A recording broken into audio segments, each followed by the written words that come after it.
Halo kok, Halo, malam. selamat malam Youth Tester dari GKY Palembang.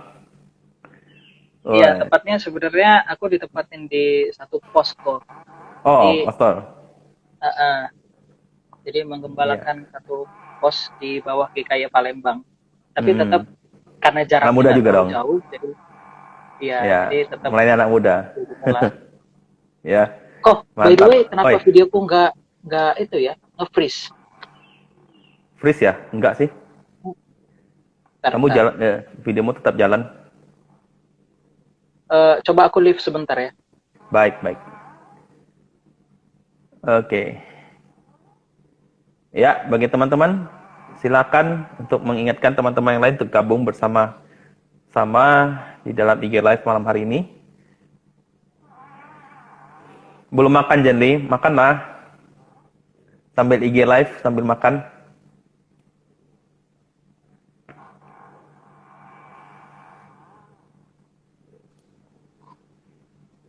Oke, bisa? Udah gerak? Nah, ini Bergerak gak? warna hitam sekarang. Eh, muka Ko Harvey atau mukamu? Mukaku kok. Oh, di sini sih Dia jalan, black mukamu screen. oke. Oh ya sudah, Mukamu nggak oke, apa-apa. Aku jalan. nggak, aku nggak usah lihat ini deh, muka Nggak sendiri. usah lihat muka sendiri. Iya. Muka Ko Harvey kelihatan tapi? Kelihatan. Ganteng kok. Oh ya ya, ya. Thank you, thank you. Kamu lebih ganteng loh, Mas Bro ini, ya. Henswai, Jadi henswai. ya Daniel, ini kita IG live, kita memang kita plot untuk ngisi kebutuhan pemuda-pemudi pada masa-masa pandemi sekarang ini. Dan ini memang IG live muncul setelah pandemi ya. Jadi ada topik-topik yang mungkin selama ini tak terbahaskan di mimbar-mimbar ataupun di persekutuan pemuda, dan akhirnya IG Live menjadi satu sarana untuk bisa ngobrol ya. Ya, jadi bisa kenalan ya. Tadi ada siapa? Halo, Ko Daniel, salam kenal ya. Ya, dari Jenley. Ya, jadi setelah kita ngobrol-ngobrol ini, nanti kita juga akan posting ini di YouTube channel ya. Baik. Dan ya, izin dulu ya. Hmm, Boleh ya? Ya. boleh. Jadi memang kita biar lebih berdampak ya. Siapa tahu tema ini bisa berdampak lagi kepada orang-orang yang mungkin sedang bergumul dengan topik kita pada malam hari ini, friendzone. Ya. Oke. Oke, sudah jam 7, kita langsung aja untuk mulai ya. Saya pimpin dalam doa dulu ya. Dan ya, baik, kita berdoa. Bapa dalam surga, terima kasih untuk malam hari ini bisa bersama Daniel dalam ngobrol di IG Live mengenai topik yang ada. Kami rindu biarlah pembahasan ngobrolan kami ini bisa berdampak, juga menjadi satu jalan bagi kami ataupun bagi rekan-rekan yang saat ini sedang bergumul mengenai tema ini. Terima kasih Tuhan, berkati untuk Daniel yang akan menyampaikan dan ngobrol bersama hamba-Mu ini. Berkati juga untuk sarana jaringan yang kami pakai. Dalam nama Tuhan Yesus, amin. Baik, Dan boleh perkenalkan singkat gak? Daniel, gimana kepada teman-teman pemuda di sini ya? Ya, baik. Terima kasih untuk kesempatannya. Perkenalkan, nama saya Daniel Timothy dan saya sekarang pelayanan di salah satu pos di bawah GKY Palembang, tepatnya GKY Kebun Jeruk namanya. Jadi ada satu wilayah di Palembang dan status saat ini menggembalakan jemaat yang ada di sana, begitu. Jadi memang cakupan pelayanannya bukan hanya khusus di pemuda, tetapi juga jemaat pada umumnya. Ada yang jemaat umum, ada yang remaja pemuda, dan juga yang sekolah minggu, kurang lebih seperti itu. Oke. Jadi luar biasa nih ya, dari anak-anak sampai dewasa, orang tua dilayani semua. Terima kasih untuk kesediaannya, dan Ya, sudah beristri ya Daniel ya? Sudah beristri ya? sudah. Satu sudah Sudah, beristri. sudah. Ya. Baik, kita langsung saja mulai ya, dan tentang tema malam hari ini. Tema malam hari ini tentang friend zone. Ya, atau istilah lainnya TTM. Teman Oke. tapi mesra. Dan boleh share, kasih tahu kepada kita apa sih sebenarnya friendzone atau TTM? Ya mungkin ada orang masih belum terlalu tahu apa itu friendzone atau TTM.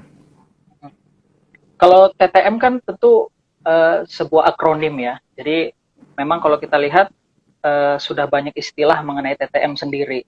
Tadi Ko Hervi juga ada sampaikan mengenai teman tapi mesra. Tapi ada juga orang di luar sana yang kemudian mengatakan teman-teman menggila. Wah, ini biasanya yang anak-anak muda yang suka hangout keluar bareng teman. Atau TTM juga teman-teman makan bisa diartikan begitu. Tapi memang malam hari ini kita akan sama-sama bahas soal yang lebih spesifik yang Pak Hervi tadi bilang mengenai teman tapi mesra gitu.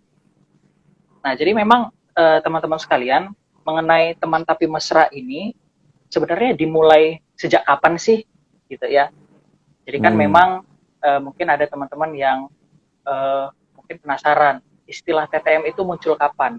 Nah, persisnya sebenarnya istilah TTM itu muncul di tahun 2005. Kalau teman-teman yang mungkin seangkatan saya atau seangkatan dengan Ko Hervi tentu tahu satu grup band girl namanya Ratu. Nah, tahun 2005 mereka ini merilis satu lagu judulnya TTM. Kepanjangannya Teman Tapi Mesra. Waktu itu personil mereka berdua. Yang pertama itu Maya Ahmad, yang kedua itu Mulan Jamela. Nah, dari situ istilah TTM mulai populer teman-teman sekalian. Dan kemudian berkembang sampai dengan saat ini. 2018 istilah TTM sebenarnya muncul lagi di perfilman Indonesia. Tapi dengan arti yang berbeda, teman tapi menikah. Nah, ini hanya bercanda aja sih gitu. Mungkin teman-teman atau Ko Hervi pasti sudah nonton lah sedikit-sedikit lah. Gitu. Nonton saya teman-teman menikah itu. Iya gitu. Jadi jadi friendzone sama TTM ini sama ya? Ya teman-teman mesra ini ya, kan friendzone. Jadi kalau friendzone kalau diterjemahkan bebas kan zona pertemanan. Gitu ya. Cuman memang di dalam zona pertemanan itu ada sebuah penyimpangan lah kalau aku bisa bilang ya. Penyimpangan di mana statusnya dibilang teman enggak pure teman, tapi dibilang pacar enggak juga. Tapi dalam relasinya mengarah ke sana. Nah, ini kan sesuatu yang sebenarnya ya tadi agak menyimpang lah ya. Bukan agak lagi, malah menyimpang. Nah, itu makanya topik ini sebenarnya patut untuk kita bahas gitu. Loh, kenapa nggak boleh? Kenapa menyimpang nih? Kan oke lah. Mungkin ada beberapa yang oke lah. Yang penting kan dia bisa curhatku, teman baikku. Walaupun karena udah dari kecil berteman baik, bersahabat dia. Perasaan-perasaan itu kayaknya cuma mungkin sesaat atau gimana ya. Atau mungkin itu cuma hanya emosi semata-mata gitu loh. Sebenarnya boleh nggak sih friendzone itu atau TTM itu? Karena kenapa harus bilang menyimpang? Nah itu justru semuanya penasaran kan. Jadi sebelum ini makin banyak yang nonton, aku nggak mau kasih tau rahasianya dulu, Pak Hervi. Tunggu banyak dulu. Jadi teman-teman undang dulu, baru nanti kita bahas. Nah, bercanda. Nggak bisa. Nah maka dari itu kita mesti bahas malam hari ini, Pak Hervi. Nah sebenarnya soal TTM ini bukan hanya muncul sejak tahun 2005, tapi sebenarnya fenomena ini sudah berlangsung mungkin bisa dikatakan di dalam sepanjang sejarah kehidupan manusia gitu. Nah, kalau teman-teman mungkin masih ingat film Spider-Man 1 dan juga atau Spider-Man 2 itu lupa. Nah, itu dirilis tahun 2002 dan 2004. Nah, di film itu kalau teman-teman masih ingat ada satu scene di mana pacarnya si Peter Parker atau cewek yang dekat dengan si Peter Parker ini, dia main-main ke rumah anak dari Green Goblin. Di situ ada satu scene yang cukup kuat menggambarkan TTM tadi. Dan film ini dirilis sebelum grup band Ratu ini merilis lagu TTM tadi. Dan sebelum-sebelumnya kalau kita lihat di dalam lagu atau mungkin ekspresi seni, ekspresi film, sebelum tahun 2000 juga sudah menggambarkan hal itu. Dan hal ini sebenarnya menjadi sesuatu hal yang tentu tidak patut begitu ya. karena relasinya batasnya itu tidak clear antara teman atau sebenarnya pacar, begitulah kalau kita bisa bilang. Jadi antara mau serius, tidak serius, dan lain sebagainya. Begitu, Ko Hervi. Loh, kalau begitu sekarang pertanyaannya, batasnya gimana dong kalau berteman ya? Supaya ya, dengan pacar ini batasnya gimana nih? Ini kan kadang-kadang yang belum pacaran ini agak bingung ini, ya. Betul. Punya teman dekat tapi bukan pacar, ya. Gimana tuh? Kalau kita perhatikan dari yang paparan sejarah yang tadi sudah kita bahas di awal, Ko Hervi, sebenarnya itu membuat satu efek berkelanjutan sampai dengan anak-anak muda zaman sekarang. Jadi pertama mulai dari ekspresi film ya. Film itu kan ekspresi seni juga, maksudnya ekspresi seni. Mulai dari film, mereka yang menonton itu sudah tanda kutip teracuni. Lalu kemudian di tahun 2005 salah satu tokoh Indonesia juga yang tadi sudah disebutkan mempopulerkan sebuah lagu yang berdengung sampai dengan sekarang dan istilahnya dipakai TTM. Dan kemudian ini yang menarik, beberapa bulan lalu, kurang lebih 4 bulan lalu, ada satu challenge tantangan di TikTok. Nah, aplikasi TikTok ini kan sudah merakyat nih. Mungkin kita juga pakai begitu. Ada satu challenge, teman-teman bisa cek hashtag kissing your best friend. Arti bebasnya mencium teman baikmu. Nah, ini kan sudah jadi salah kaprah begitu. Artinya pemikiran kita dari sepanjang sejarah yang tadi sudah dipaparin, dari dulu bertahun-tahun yang lalu sampai dengan 2020 ini, sepertinya media itu menggiring satu opini. Dan ini kita harus waspadai. Ini bisa jadi topik lain lagi sih mengenai bahaya media di zaman sekarang. Menggiring opini sehingga batas antara pertemanan dan pacar itu kabur. Dan hal itu yang sama sekali tidak sesuai dengan prinsip Alkitab. Nanti kita akan bahas berikutnya. Soal mencium itu kan sesuatu yang sebenarnya sudah sangat eksklusif lah ya, begitu. Dan hal itu sebenarnya bisa dilakukan di dalam konteks pernikahan yang kudus, begitu. Tetapi ini sudah dilakukan, malah dikatakan kissing your best friend, teman baik, lalu kemudian dicium, begitu. Nah, di YouTube juga banyak, gitu, teman-teman. Nah, ini menjadi sesuatu yang sangat kacau. Malah, Ko Hervi, ada satu artikel yang aku baca saat mempersiapkan hal ini. Dia tulis begini, dalam bahasa Inggris, melakukan, ya ini yang lebih parah ya, melakukan hubungan seks dengan teman tidak akan meruntuhkan pertemanan, tapi hanya akan mengubah dinamika relasi di antara kalian. Dari semua hal yang sudah kita paparin ini, nanti jatuhnya bisa yang paling gawat itu seperti artikel yang aku baca tadi, begitu ya. Ini dimulai dari prinsip pertemanan yang tidak clear, atau batas pertemanan yang tidak clear tadi.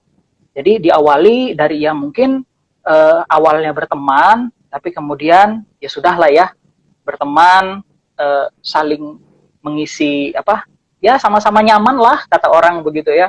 Lalu kemudian dijalanin terus, dikasih imbuhan-imbuhan perhatian, dikasih sedikit muatan emosi, dikasih dan lain sebagainya.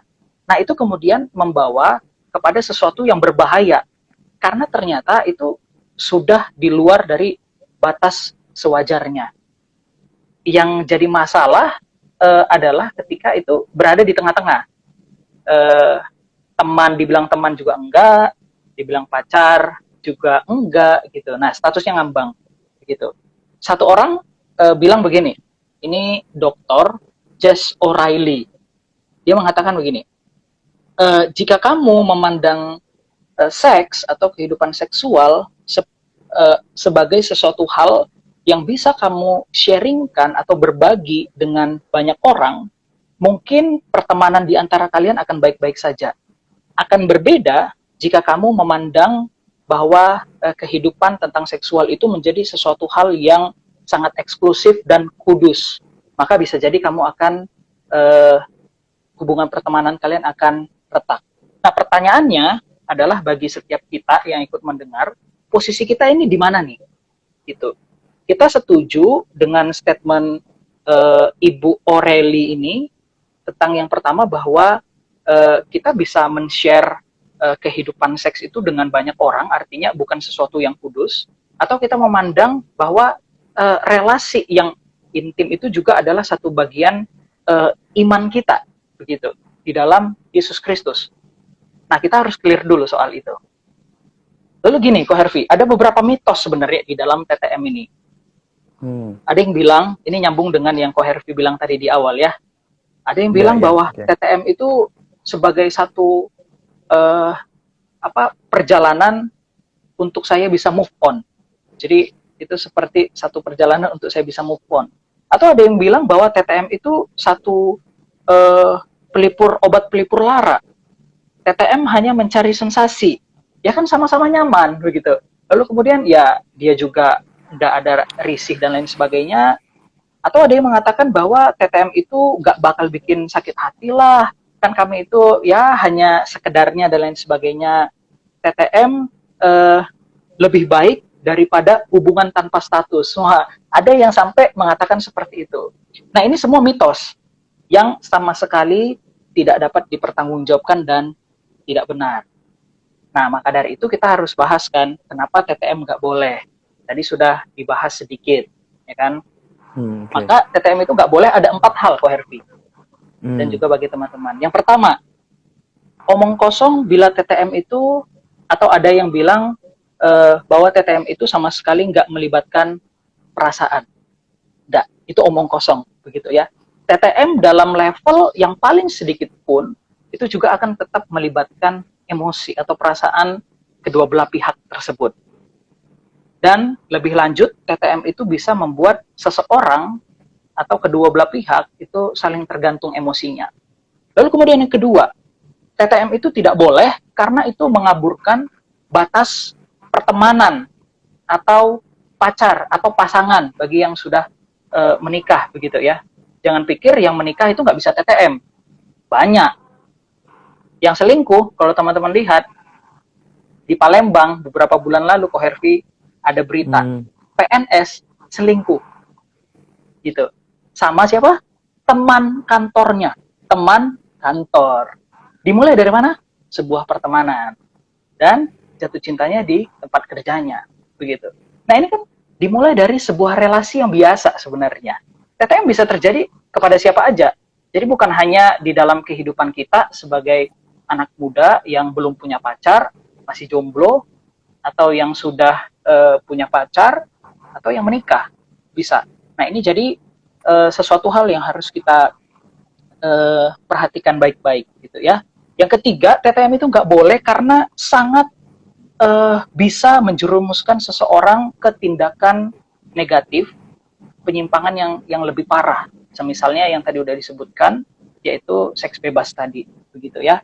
Dan yang paling penting, alasan keempat kenapa TTM nggak boleh, karena itu melanggar kebenaran atau kaidah firman Tuhan yang kita percaya. Nah, kurang lebih kayak gitu, Ko Hervi. Oke, teman-teman silakan kalau ada teman-teman mau bertanya boleh persiapkan ya. Sebelum saya memberikan teman-teman untuk bertanya, saya mau bertanya nih. Tadi katakan memang ATM itu nggak boleh. Kira-kira ada dasar Alkitabnya nggak? Oke. Dasar Alkitabnya ada, Ko Hervi. Dan karena TTM ini sebenarnya pembahasan yang cukup panjang, kita punya berapa waktu, Ko Hervi? 1 jam. Tapi kita habisnya ada Q&A ya. Kirain 2 jam, Ko Hervi. Nggak ya? Nah, yang pertama teman-teman sekalian, kita mesti paham dulu apa yang Alkitab katakan mengenai prinsip pertemanan. Kalau misalkan kita nggak clear soal konsep Alkitab tentang pertemanan, ini pertemanan yang umum ya teman-teman sekalian, karena di Alkitab itu tentu tidak ada yang spesifik berbicara soal TTM begitu.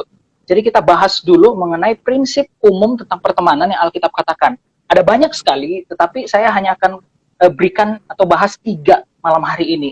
Yang pertama di dalam Amsal 18 ayat yang ke-24. Di sana Alkitab mengatakan berbicara tentang teman rasa saudara. Wah, gitu ya. Di sana ditulis ada teman yang mendatangkan kecelakaan, tetapi ada sahabat yang lebih karib daripada seorang saudara. Jadi dia Alkitab menggambarkan bahwa ada teman yang jahat, ada teman yang baik. Singkatnya seperti itu. Dan di dalam bagian ini Alkitab mengatakan bahwa sebagai seorang teman, kita itu ada satu ikatan, begitu ya. Ikatan yang ditulis adalah ikatan semacam persaudaraan, begitu. Jadi di mana saudara itu saling melindungi, ya kita udah tahu bersama lah ya, saling melindungi, saling menopang, saling membantu dan lain sebagainya.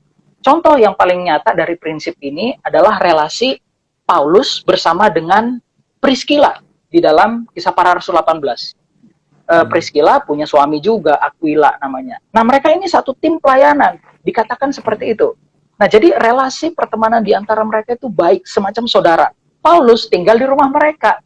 Artinya berbagi kepemilikan rumah, berbagi mungkin makanan, saling mendoakan dan lain sebagainya. Rekan di dalam pelayanan. Lalu kemudian yang kedua prinsipnya, yang Alkitab katakan bahwa teman itu membantu di dalam masa sukar, bukan cari kesempatan dalam kesukaran. Itu berbeda. Amsal 17 ayat yang ke-17 berkata, seorang sahabat menaruh kasih setiap waktu dan menjadi seorang saudara dalam kesukaran. Seorang teman membantu di dalam masa sukar. Nanti kita akan lihat contoh yang lebih spesifik lagi begitu mengenai Daud. Lalu kemudian yang ketiga itu mengenai teman itu memiliki unsur kerukunan dan kekudusan yang ada di dalamnya. Kita ambil di dalam Mazmur 133 ayat yang pertama. Di sana dituliskan nyanyian ziarah Daud, sungguh alangkah baiknya dan indahnya apabila saudara-saudara diam bersama dengan rukun. Nah, teman-teman sekalian, ayat ini memang banyak ditafsir untuk dibawakan di dalam khotbah komunitas atau kerukunan gereja dan lain sebagainya. Tetapi kalau kita pelajari lebih dalam lagi, teman-teman sekalian, konteks jauhnya, bahwa kerukunan yang terjadi di dalam bangsa Israel itu tidak dapat dilepaskan kaitannya dengan kekudusan Allah. Jadi kerukunan di antara pertemanan yang terjadi di dalam kehidupan bangsa Israel dan juga kita, Israel zaman kini, itu nggak bisa dilepas dari prinsip kekudusan daripada Allah. Salah satu contohnya adalah, teman-teman sekalian, kisah Amnon dan Tamar. Tentu ini tidak contoh yang pas sekali, tetapi ini mendekati. Mereka sebenarnya saudara di dalam 2 Samuel pasal yang ke-13. Dan kemudian dari contoh Amnon dan Tamar ini, kita lihat beberapa pasal mundur ke belakangnya, berkaitan juga dengan dosa Daud, Batsheba, dan juga Uria, yaitu di 2 Samuel 11. Nah, teman-teman sekalian, yang menarik, mungkin kita sering baca Daud, ya oke, selingkuh dengan siapa? Batsheba. Tapi teman-teman perhatikan, relasi antara Daud dan Uria pada saat itu adalah teman di medan perang. Uria memang bawahannya Daud. Tetapi mereka, kalau kita lihat secara spesifik, juga mereka berteman, begitu teman-teman sekalian ya. Nah, di dalam bagian ini yang sudah kita lihat, Uria partner daripada Daud. Tetapi kemudian Daud menggunakan kekuasaannya untuk mengambil istri orang. Dan kita lihat di akhir dari kisah mereka ini bukannya kebahagiaan, tetapi justru ditutup dengan kedukaan. Kenapa? Karena Tuhan gak suka dengan ketidakkudusan di dalam sebuah relasi. Makanya jangan jadi orang ketiga, teman-teman sekalian. Itu gak enak. Prinsipnya TTM itu bisa jadi adalah orang ketiga, begitu ya. Jadi kalau misalkan lagi dalam pertemanan, lagi udah ada orang yang pacaran, tapi kemudian kita punya teman, tapi teman kita ini nggak tahu batasan, kita juga nggak tahu batasan, maka kita bisa jadi orang ketiga gitu. Nah, lalu kemudian itu mengenai prinsip pertemanannya, teman-teman sekalian ya. Jadi teman itu harusnya saling dukung, teman itu harusnya bisa menjaga atau tahu batasan relasinya, lalu menjadi teman di dalam kesukaran tadi, gitu ya. Lalu kemudian yang kedua yang kita lihat soal prinsip kekudusan, Ko Hervi. Di dalam relasi yang benar, dan Alkitab katakan bahwa kita itu sebagai umat Allah mesti menjaga kekudusan. Imamat 19 ayat yang kedua, di sana Tuhan katakan, kuduslah kamu sebab aku, kata Tuhan, Allahmu adalah kudus. Kita lihat di dalam Markus 7 ayat yang ke-21, sebab dari dalam, yaitu dari hati, Alkitab katakan, Yesus katakan, timbul segala pikiran jahat, percabulan, pencurian, pembunuhan. Garis bawahi kata percabulannya. Jadi soal kekudusan itu pertama, Alkitab katakan bahwa kita harus kudus karena Tuhan kita yang kita sembah di dalam Yesus Kristus juga adalah Allah yang kudus. Dan Yesus kemudian katakan kepada para murid dan orang-orang yang mengikut dia saat itu, dari dalam hati yang tidak kudus itu berbahaya. Karena dari dalam hati yang tidak dikuduskan itu, maka akan datang hasrat cabul itu. Gitu ya. Lalu di dalam 1 Korintus 6 ayat yang ke-8, di sana firman Tuhan katakan, jauhkanlah dirimu dari percabulan. Kata yang dipakai Paulus di dalam bagian ini, jauhkanlah dirimu, itu memakai bahasa asli lari. Artinya, Paulus mengatakan, atau minimal Paulus memahami kekudusan daripada Tuhan, dan bahaya satu relasi yang tidak didasari oleh kekudusan Allah itu sendiri. Maka kemudian Paulus katakan, lari. Ini bukan kata yang main-main. Mendekati seseorang yang Paulus katakan, kalau berhadapan dengan percabulan, pornografi, dan lain sebagainya, itu yang lebih umum lagi, jauhkanlah dirimu, lari dari hal itu. Begitu. Bukan jalan, bukan pergi, lari malah. Artinya ini sesuatu hal yang sangat penting. Nah, teman-teman sekalian, kalau kita tidak memahami prinsip pertemanan, prinsip kekudusan daripada Tuhan, maka TTM itu, atau relasi pertemanan kita, akan menjadi cikal bakal kumpul kebo. Wah, ini kan bahaya begitu ya. Dan kita tahu bersama bahwa prinsip ini sebenarnya sudah banyak sekali menjamur di dalam ekspresi seni yang tadi aku udah bilang begitu ya. Jadi bukan hanya soal nyanyian yang maknanya kurang atau mengarah ke sana, atau kemudian film dan lain sebagainya. Salah satu contoh yang paling nyata yang baru-baru terjadi di masa pandemi ini adalah salah satu YouTuber, Eric Olim, lalu kemudian dia punya teman namanya Listi. Listi ini adalah pemain dari EVOS ya, kalau nggak salah ya, Mobile Legend. Oh, kalau teman-teman yang suka main Mobile Legend, nah itu pasti tahu Listi. Dia salah satu ikonnya begitu ya. Ternyata mereka ini, tanda kutip, TTM yang sudah di luar batas lah. Eric Olim ini sebenarnya dia punya pacar, adiknya Just No Limit, namanya Jessica. Tapi kemudian si Listi ini suka nginep di tempatnya Eric Olim, gitu. Dan akhirnya terjadilah hal-hal yang tidak diinginkan, teman-teman sekalian. Akhirnya relasi mereka hancur, begitu ya. Hancur dari pekerjaan, hancur relasi pertemanan mereka, dan lain sebagainya. Gitu. Nah ini berbahaya, gitu ya, salah satu dari TTM. Dan yang terakhir, yang perlu diperhatikan, soal perbedaan orientasi antara teman, pacar, dan juga suami istri atau menjadi pasangan hidup, gitu ya. Perbedaan orientasi maksud saya itu di dalam beberapa dimensi, Ko Hervi. Misalkan dari segi tujuan. Nah, kita berteman tujuannya itu ya untuk menambah jangkauan relasi kita, gitu ya. Kalau pacar mungkin udah lebih mengarah tujuannya adalah untuk pernikahan, begitu. Ya suami istri, yaitu ya sudah untuk menjalin bahtera rumah tangga sesuai dengan yang Allah inginkan. Soal pendekatan, seorang teman ya dekat sebatas teman, begitu ya. Nanti aku jelaskan sedikit begitu. Kalau sudah pacar, itu pasti lebih eksklusif lagi. Lalu kemudian suami istri lain lagi. Soal kebergantungan emosi, teman itu ya mungkin hanya standar.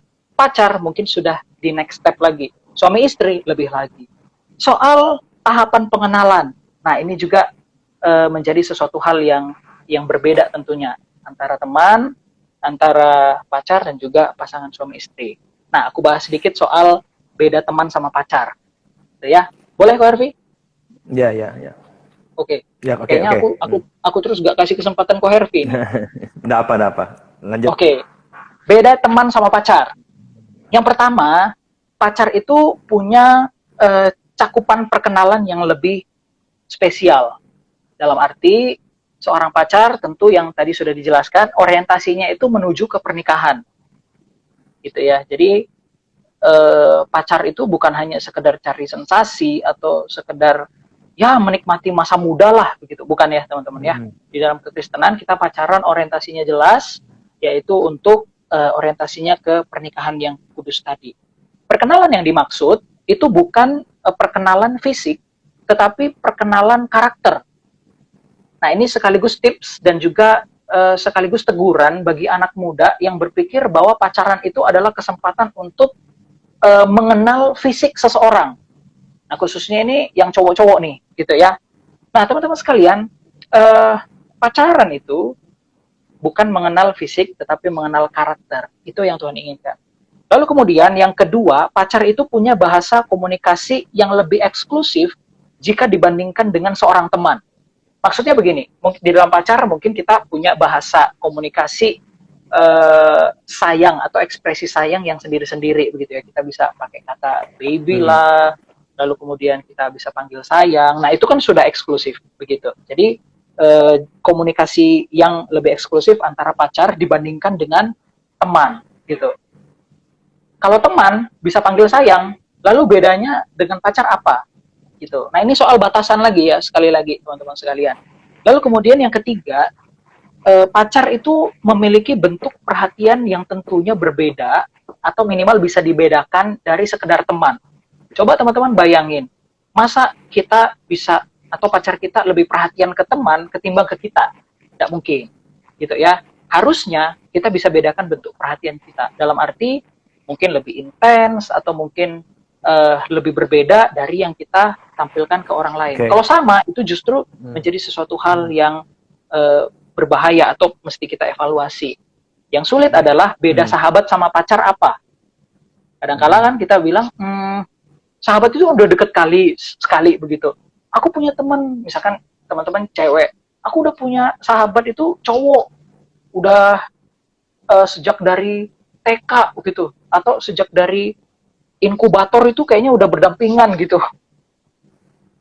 pas bayi gitu ya. Nah, lalu kemudian aku itu banyak cerita sama dia dan lain sebagainya. Mungkin teman-teman ada yang berpikir seperti itu. Nah, sebenarnya soal sahabat ini agak mirip dengan pertemanan tadi, tetapi pada intinya sahabat itu punya peran untuk mendukung jalinan spesial di antara kita. Misalkan nih, Ko Hervi punya sahabat misalkan ya, misalkan sahabat baik lawan jenis begitu. Lalu kemudian terjadi permasalahan misalkan di dalam relasi Ko Hervi begitu dengan pacar Ko Hervi. Ko Hervi mungkin bisa jadi cerita dengan sahabat wanita gitu. Walaupun sebenarnya disarankan tidak seperti itu gitu. Karena itu bisa jadi rusak sebenarnya. Tapi it's okay lah. Kita kasih plot misalkan seperti itu. Oke, ceritalah terbuka Ko Hervi kan, minta pendapat. Nah, si cewek yang menjadi sahabat Ko Hervi harus memahami batasan dulu, gitu. Oke, dia mengatakan itu sebagai seorang sahabat, dan gue berlaku sebagai sahabat. Ko Hervi juga waktu cerita harus clear dulu, gitu. Clear dulu batasannya. Saya berbicara karena sebagai seorang sahabat. Yang jadi permasalahan, batasan antara batasan itu tidak clear antara si pencerita dan orang yang mendapatkan cerita itu. Dan kemudian mulailah timbul benih-benih. Nah, benih-benih ini yang kemudian menjadi permasalahannya, begitu ya. Yang perlu diperhatikan adalah ketika sahabat menjadi orang ketiga dalam relasi, itu yang menjadi persoalan. Itu menjadi akar-akar dari TTM. Baik. Itulah. Baik. Baik, terima kasih Daniel untuk pemaparannya yang sangat panjang dan jelas ya. Jadi kata untung jelas Ko Hervi. Ya, panjang dan tidak jelas ini kan jadi ngeri aku dengernya. Ya, panjang dan jelas dalam arti kan tadi sudah dipanjang lebarkan. Ya memang ini complicated ya. Sebenarnya kalau dibahas lebih lanjut nih ada banyak hal yang bisa dibahas ya. Teman-teman silakan mau bertanya atau ada yang mau sharing juga tentang friend zone yang teman-teman alami. Ya, saya hanya mau klarifikasi aja. Jadi sebenarnya boleh nggak sih ya kita ini udah berpacaran punya sahabat baik terus kita cerita tentang masalah-masalah pacaran kita sama orang itu? Boleh nggak sih sebenarnya? Tadi kan ya kata Kodan agak si Daniel agak bilang oke, tapi bolehlah gitu. Tapi sebenarnya gimana ya?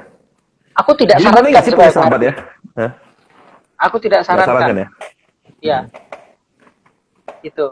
Kecuali, Ya, jadi, terkecuali ya, hmm, terkecuali kedua belah pihak itu memahami perannya masing-masing dan berceritalah bukan di tempat yang tertutup atau hmm, minimal ada orang yang kita ajak yang juga adalah teman kita ya untuk nimbrung ya, bersama gitu.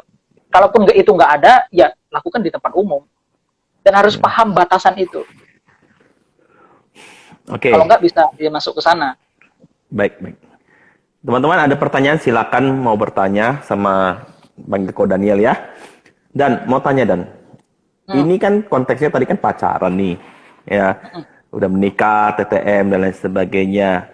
Nah, mungkin juga pemuda-pemuda di sini kan ada dalam masa mereka mungkin belum berpacaran, tapi mereka oke. punya sahabat terjebak dalam friendzone tuh udah gini. Ini sahabat baik, gue ada perasaan sama dia. Ya, dia juga memperlakukan aku kayaknya baik banget, kayak gue tempat curhat, ya bahkan memberikan perhatian ya. Tapi dia cuma nganggap gue teman atau sebatas sahabat. Ini gimana ini ya? Perasaan yang harus benarnya itu seperti apa? Si dianya Pernah ini ya? sudah punya pacar. Belum. Berarti dua-duanya Jadi jomblo ya, kok ya? jadi ini sahabat, benar-benar sahabat. Tapi mungkin dalam komunitas ya. Dalam komunitas mereka bersahabat, ya sering jalan bareng ya. Sebenarnya sang cowok kah atau ceweknya mungkin punya benih cinta. Tapi nggak berani ungkapin, takut merusak persahabatan. Atau pernah ngungkapin, terus tapi dia bilang gue cuma anggap lu teman, ya. Gue cuma anggap lu sahabat. Nah, itu gimana tuh? eh Ya perasaan perasaan itu mau nggak mau harus diungkapin kok. Ya, Kalau menurutku ya harus diungkapin. Itu ibarat maaf kata eh, kayak kentut, ditahan sakit, dikeluarin kok rasanya malu gitu ya. Tapi mau nggak mau kalau menurutku itu harus dikatakan gitu. Dalam arti nggak ada salahnya sih, maksudnya kita menyatakan perasaan kita secara jujur ke orang tersebut gitu. Ya kalau yang cowok ya nyatakan ke wanita, it's okay, kita gentle kan. Minimal kita oke, okay, aku nyatakan kalau soal keputusannya dan tidak, ya sudahlah gitu. Maksudnya kita jangan pikirin ke arah sana, kita nyatakan oke. aja. Daripada dipendam Nah, terus, oke. Nah, itu nggak tahu ya, terserah dia mau nolak kita atau enggak, terserah dia lah ya. Tapi yang baik mungkin kita ungkapin ya, kecuali dia memang masih jomblo ya. Kalau dia sudah punya pacar sama orang lain sih ya, lebih baik kita jangan padamkan perasaan itu. Ya, buang, bukan padam kan kok, padam bisa jadi muncul lagi. oh Buang, gitu ya, ya, buang ya, oke. buang. Nah, sekarang sebaliknya, kalau ini tadi ada yang bertanya ya, lewat Q&A, tanya gini. Nah, bagaimana cara untuk membatasi sahabat itu agar sahabat itu tidak terbawa perasaan dengan kita? Jadi bukan kita yang punya perasaan, tapi orang itu yang punya perasaan sama kita. Dan ini memang sahabat baik kita. Oke, Yang gimana itu? ya pertama kita bilang, misalkan ada yang cerita nih gitu kan, lawan jenis Dia beda. ngungkapin perasaannya. Ya, perjelas aja di awal komunikasi. Oke, oke. Lu ngomongin kita sebagai sahabat ya, sahabat ya. Nah, itu minimal kita sudah tetapkan batas gitu. Di dalam relasi percakapan itu. Kalau dia mau curhat ya, oh tunggu, lu mau curhat tentang apa nih gitu. Ya kalau soal ya kehidupan sehari-hari nggak apa-apa. Kadangkala yang jadi sulit kalau si orang tersebut dia sharing tentang kehidupan eh, pacarannya atau relasi dia bersama dengan pacar. Nah itu menjadi susah gitu. eh, Lebih baik sarankan dia untuk ngobrol mungkin dengan teman cowoknya dia atau teman ceweknya dia gitu. Hmm, oke. Jadi, tapi kan itu sahabat, si Dan. Oke.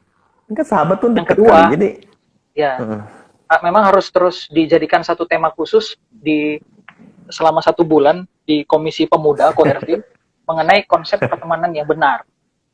Jadi itu nempel kan. Iya, iya. Nah, tapi ya kurang lebih gitu. Jadi tetapkan batasan dalam arti ketika ngomong itu kita juga sudah memahami gitu, memahami peran kita, dan ketika kita memberi masukan, ya sebisa mungkin jangan masukkan, maksudnya perasaan kita gitu pas lagi ngobrol, kita bukan fokus pada apa yang dia obrolin dan masalah, malah kita, waduh, lama-lama gue lihat kok rasanya indah juga ya, gitu. Jangan gitu. Oke. Nah, oke. Sekarang ada pertanyaan nih. Tadi Kak Daniel ada singgung hubungan tanpa status. Apakah beda dengan friendzone? Ya, hubungan tanpa status ya. Oke. Apakah beda sama dengan friendzone? Karena begini, TTM itu. waktu di tahun 2014, seingat Ko Daniel itu sempat ada satu apa ya, viral ya, yang viral soal HTS, istilah HTS, hubungan tanpa status. Jadi di tahun itu ada orang yang kemudian beranggapan bahwa TTM itu ya sedikit lebih baik lah dari hubungan tanpa status. Karena orang tersebut menganggap bahwa TTM itu termasuk status. Kalau di Facebook, kita kenal status kita itu single, atau kemudian in relationship, complicated. Tahu Ko Daniel sih ada 3 itu. Nah, ada orang yang menganggap bahwa TTM itu termasuk status gitu. Jadi itu patut, maksudnya lulus verifikasi lah begitu. Nah, padahal enggak. Ini penyimpangan kalau yang tadi aku bilang kan. Sesuatu hal yang seharusnya tidak bertumbuh di tempatnya, TTM. Dan sama kacaunya. Gitu. Hubungan tanpa status itu sudah mulai sayang-sayangan, mungkin sudah bilang dengan panggilan-panggilan yang eksklusif yang tadi aku jelaskan, tapi kemudian nggak pernah diseriusin. Salah langkah juga. Nah, kalau bagaimana udah terjebak ya? Udah terjebak nih. Aduh, memang ya kita udah berteman, teman kuliah, teman kerja. Terus tiba-tiba kayaknya dia udah mulai ada perhatian sama kita, tapi kita awalnya anggapnya biasa, tapi lama-lama kok kayaknya kita suka sama dia. Terus jalani, tapi kayaknya masing-masing bilang, gua udah punya pacar, ya. Dia juga, gua udah punya pacar, ya. Nah, itu gimana ya? Jadi kan memang udah punya status pacar, tapi hubungan dia di tempat kerja sering temu, di kuliah sering ketemu, tapi ada perasaan itu. Nah, bagusnya gimana? Kan masih pacaran dong. Harus berani dong. Kalau memang suka sama suka, apakah pacarnya sama-sama diputusin? Yuk kita jalinan aja. Gimana tuh? Nah, ini saran Kohervi kalau kayak gini. Aku enggak. Enggak, misalnya kayak gitu gimana? Oh. Nah, pertama kali itu harus doa dulu. Soal perasaan ini, kadang-kala cinta itu buat buta. Itu lagu Dewa 19 dulu itu populer gara itu. Cinta buta. Nah, maka dari itu harus betul-betul bawa di dalam doa, paham dulu prinsip yang benar mengenai kekudusan dalam relasi dan prinsip pertemanan tadi, dan tentang batas-batas tadi. Nah, setelah itu clear, jadi dimulai dari diri kita sendiri dulu nih. Jadi kita mengakhiri TTM ini bukan karena Ko Daniel atau Kohervi, bukan, atau karena siapalah begitu, bukan. Tetapi kita ingin mengakhirinya dan memulai sesuatu yang benar itu karena firman Tuhan yang katakan seperti itu.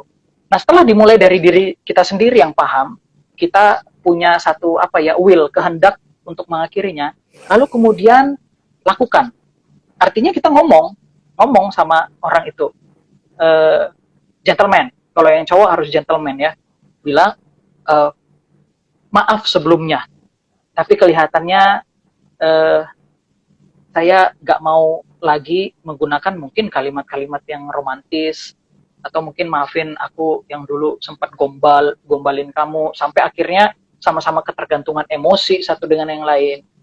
Katakan itu. Dan kemudian lakukanlah perkataan itu sesuai dengan yang tadi sudah kita katakan ke dia gitu. Jadi bukan hanya ngatain, tapi kita juga lakukan sesuai prinsip itu.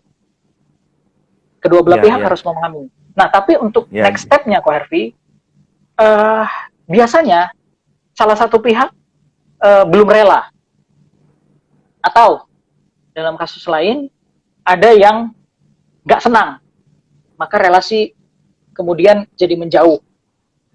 Menjauh masih nggak apa-apa, jadi masalah, gitu ya. Nah itu harus harus berani ambil konsekuensi itu. Gitu. Oke. Kalaupun kalian menemukan cocok dengan ya mungkin ya teman yang tadi itulah sama-sama udah pacar tapi kemudian kok rasanya kalian cocok gitu ya. Nah prosesnya harus berakhir dulu, ambil sahabat dulu lah kali ya. Jangan langsung, kalau langsung kan berarti artinya memang sudah ada intensi untuk seperti itu. Kayak Daud Selingkuh, tadi, selingkuh. selingkuh. Sama kayak 1 Korintus juga. Dari hati timbul kejahatan dan termasuk percabulan tadi. Artinya hati kita yang tetap gak beres juga. Gitu. Jadi selesaikan dulu itu, lalu kemudian doa lagi sama Tuhan, doa terus supaya hati kita dikuduskan. Karena kita nggak rentan dengan dosa, teman-teman sekalian. Gitu. Kadangkala kenyamanan relasi, kadangkala gini, satu istilah yang aku suka itu rumput tetangga lebih hijau. Enggak, jangan pakai prinsip itu, gitu ya. Gitu. Nah itu sama sekali yang enggak diperkenan Tuhan lah. Kurang lebih gitu, Pak Herfi. Nah, ada pertanyaan ya, agak di luar konteks, tapi dia ingin tanya nih, wajib gak sih kita harus melalui proses pacaran sebelum menikah? Pacaran sebelum menikah ya? Wajib gak sih harus Jadi ada gini, proses itu? Tujuan pacaran itu apa sebenarnya? Pacaran dalam kekristenan tentu bukan hanya sekedar happy-happy atau having fun. Tujuan pacaran di dalam kekristenan adalah orientasi untuk mengenal karakter seseorang, mengenal imannya dia, mengenal bagaimana sikap kehidupan, pokoknya tentang karakter, sehingga cocok dan kemudian kita mantep untuk mengarungi bahtera kehidupan ini bersama-sama, bahtera keluarga ini bersama-sama. Jadi apakah dibilang perlu tidak perlu? Ya jawabannya ya bisa dibilang perlu tidak perlu juga, begitu. Proses pertemanan kita kalau udah dekat, bagusnya tetapkan itu sebagai pacaran. Artinya ketika kita pacaran, kita tanda kutip membuat sebuah deklarasi. Deklarasi kayaknya terlalu itu ya. Maksudnya minimal orang lain itu tahu kalau kita in relationship, gitu. Yang aneh itu dari teman lompat langsung nikah. Ini ada tanda tanya ini, gitu. Apalagi kita di budaya timur ini dan budaya kepo plus 62 ini kan ngeri-ngeri sedap gitu ya. Jadi mau tidak mau kalau menurutku tetap lewati proses anak tangga itu, sesuai anak tangga. Jadi dari teman, kalau kita rasa dari ya tentu perkenalan di teman itu sudah cukup tahu lah ya, begitu. Oh rasanya oke lah, aku kepengen relasi lebih mendalam. Ditetapkan jadi pacar, ditembak dong ceweknya, gitu. Jadikan pacar, minimal orang lain tahu, gitu. Nah baru next step, kurang lebih gitu, Garfi. Baik, oke. Pertanyaan terakhir ya, karena kita waktunya sudah hampir habis. Aduh, gimana? Ya, masih sayang banget ya. Kita ngobrolnya sampai tengah malam nih. Ya. Dan gimana ya? Kalau tadi kan katakan berteman dulu, abis itu kan ke apa? Ke pacaran. Pacaran. Nah, seringkali yang ditemukan di kalangan pemuda adalah gue udah nyaman berteman sama dia, udah nyaman bersahabat sama dia. Memang sih ada perasaan sama dia. Tapi kalau misalnya gue nyatain, terus dia enggak, nanti dia menjauh dari gue. Terus persahabatan kami jadi nggak bisa dong. Karena kami, ya sahabat itu yang terpenting lah gitu loh. Jadi kayaknya cari pacar dengan sahabat kayaknya nggak enak, nanti berubah gitu loh. Itu gimana tuh? Ini terakhir ya. Nah ini ya kembali ke pilihan masing-masing. Kalau yang terakhir ini kan kayak yang pertanyaan di awal tadi, Ko Herfi. Itu ya tergantung lah ya. Kalau teman-teman mau nyatakan, aku saranin sekali lagi lebih baik dinyatakan aja. Menurutku dinyatakan aja. Gitu. Soal dia terima atau enggak, atau soal pertemanan ini nantinya jadi canggung, ya pasti canggung lah. Karena kan kita ngomong gitu. Tapi oke, kita fair gitu. Kalau misalkan kamu enggak, ya sudah gitu. Dan tetap ya kita nyatakan perhatian sesuai dengan itu, Pak Herfi. Ya sahabat tadi. Nah, ada satu pertanyaan masuk. Jawab dengan singkatnya, Din ya. Kalau misalnya dalam pacaran, kita udah berpacaran, terus kita akhirnya menemukan ternyata ada sahabat kita atau teman kita lebih baik dari pacar kita ini, dan kita udah terlanjur pacaran nih. Ya udah dong, boleh dong kita cut pacaran kita itu ya. Ya, tadi kan katanya harus berdoa ya berdoa, tapi kan memang udah dekat, udah kayak pacaran. Masa sih harus ada kayak sahabat gitu lagi, berhenti sejenak ya? Karena memang daripada gua munafik selingkuh, mending gua putusin aja pacar nih sama teman gua atau sahabat gua yang lebih baik daripada gua, dari pacar gua. Itu gimana? Ya gini, kita nggak pernah dapat yang sempurna. Jadi tergantung tujuan kita pacaran apa sebenarnya. Maksudnya balik-balik ke sana lagi. Nggak bisa seenak itu ninggalin seseorang. Dan apalagi tadi cerita Ko Hervi langsung dengan sahabat kita tadi, itu kan balik-balik ke intensi. Maksudnya memang sudah ada terencana karena nyaman dengan relasi si dia, gitu, dengan si dia. Nah ini nggak gampang-gampang juga. Tapi aku saranin perbanyaklah waktu untuk mengenal sebelum masuk ke tahap pacaran dan sebelum masuk ke tahap pernikahan, gitu. Ya, baik, berteman banyak-banyak ya, sahabat. Buka mata lebar-lebar, baik. Ya, ya. Nanti bisa justru ketika ketemu dengan sahabat, dia udah kenal kita, kita kenal dia, justru lebih baik ya kalau berpacaran ya. Benar sih? Kalau yang katanya tadi, kalau sahabatnya sudah lebih baik, sahabat berarti sudah agak lama dia nih, sudah lama. Asumsinya begitu. Ya, tapi dia akhirnya sama sahabat ketemu dengan teman sekolah, ya itulah dia. Mungkin karena sungkan itu. Sungkan dengan sahabat, kadang-kala rusak ya. Ya, relasinya lagi baik-baik nggak? Takutnya dia kayak gitu gara-gara relasi nggak bagus. Kan banyak tuh di film-film seperti itu tuh. Ya, waduh, bersahabat, terus tiba-tiba yang film Korea ya mungkin ya. Ya, tiba-tiba terus pacaran sama ini, terus ternyata baru sadar cinta sejatinya adalah sahabat dia. Ada film Thailand, aku baru nonton kemarin. Judulnya gitu ya. Friend and Boyfriend apa ya? Friend Boyfriend. Nanti aku sharing lah. Aku kasih ke Ko Hervi aja. Itu nonton. Boleh. Ya, oke lah. Jadi kayak gitu ya. Waduh, banyak ada yang film-film kayak gitu juga. Jadi akhirnya membuat orang jadi galau. Ya. Jadi saran dari Daniel tadi, buka mata lebar-lebar ya, termasuk sahabat buka mata lebar-lebar. Kalau ada perasaan, ya lebih baik ungkapin, jangan dipendam-pendam.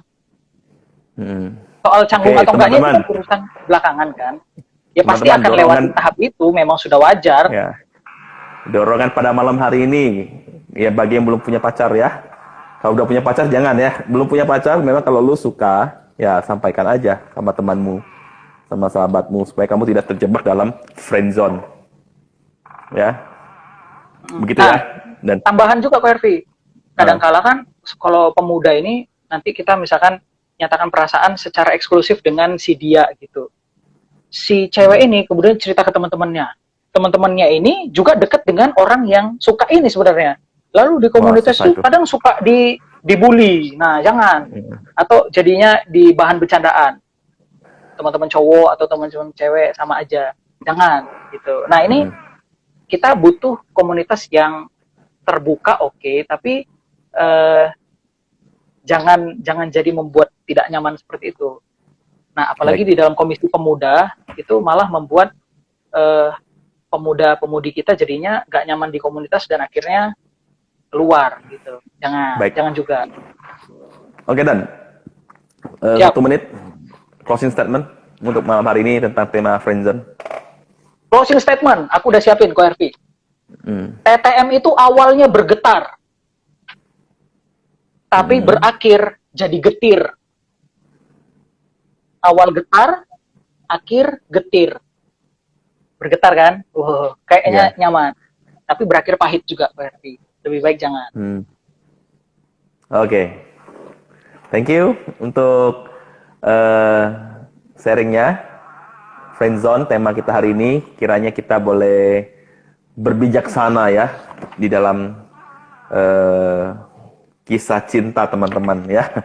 Ya, juga berhati-hati di dalam pertemanan dan bersahabat karena kita ada batasan-batasan ya.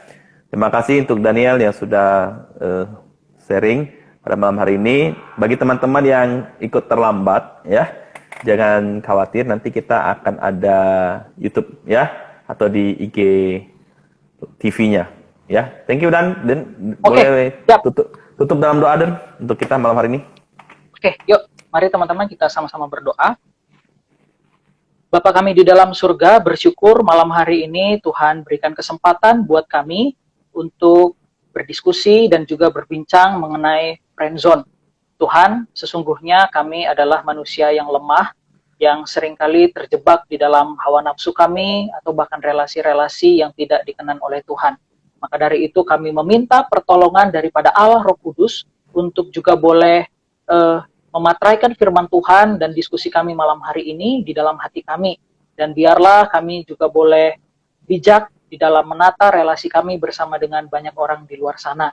Dan biarlah ya Tuhan, ketika kami memiliki relasi yang benar, relasi yang berkenan di hadapan Tuhan, Tuhan juga boleh berkenan di atas hidup kami, dan kami juga boleh memancarkan terang Kristus kepada orang-orang di sekitar kami. Pelayanannya, Tuhan berkati keluarga. Itu juga untuk misi pemuda yang ada di Kalimantan Barat, di gereja GKKB, Tuhan yang juga boleh berkati, dan biarlah komisi ini juga boleh menjadi berkat dan menjadi